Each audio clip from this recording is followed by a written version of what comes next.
change yesterday, but you can do something today that can change tomorrow. It doesn't matter how you were born. That was yesterday.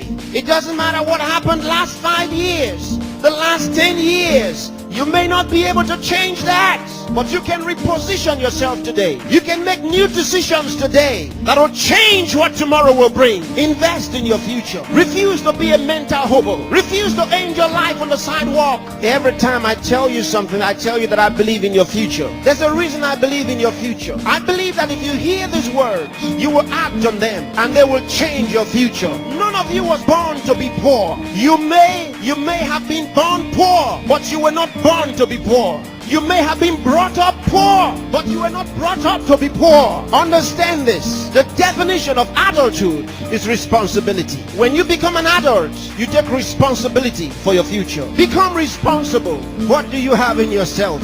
There are many who cry for help, and because there are no answers to their call for help, they feel the pains and the pangs of neglect. No, refuse to give up.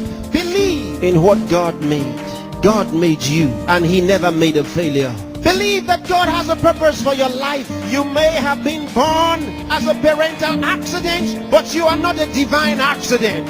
God knew you were coming, and he made sufficient provision for you. There's a place for you in the world, and I'm helping you find that place.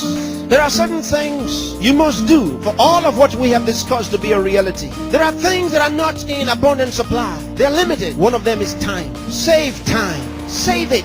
Keep track of your time. The Bible says for us to redeem the time, because it says the days are evil. You don't have extra time. Life is not a game. Therefore, make every day count for your life. Improve yourself every day. Introduce something into your life that counts. Choose to be a success. Become inspiring. Distinguish yourself with character, with excellence. If you're a musician, be a musician with a difference. Become inspiring. Whatever you do, do it with excellence. Put yourself and your best into what you do and change your world.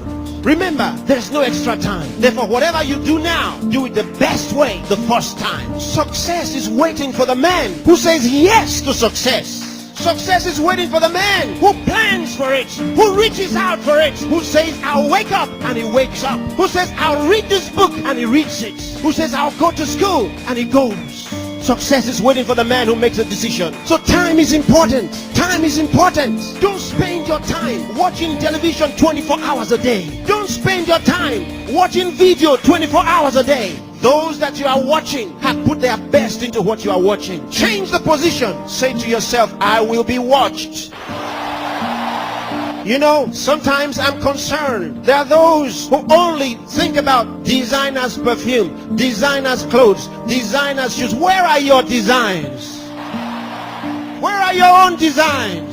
Challenge yourself for the future. There's room for you. There's a place for you at the top. There's a place for you. Train your mind and use it. Give yourself to a teacher. Give yourself to a tutor. Train yourself. Train your mind. And if you train your mind, it will be ready to deliver to you thoughts, the right thoughts and ideas that will earn you commercial value. There's no poverty for the man who has made an investment in his mind and is willing to act. There's no hunger for the man who has trained his mind to think through on every problem, to solve every problem. Train yourself. Think through a problem and render a solution. Let men come to you for advice. Decide to be smart. Decide to be a problem solver. If you make that decision, that's what you will be. Problem solvers are in short supply in the world. There's a place for the man who chooses to be one. Engage yourself in national issues. Get involved. Get concerned. Some of you here are the best writers in the country. But where are your writings? Maybe you are sleeping too much. Maybe you are resting too much. Maybe you are playing too much. It's time to put your best into that writing. Let the country read your writings. Saint Andrew the Heavenly.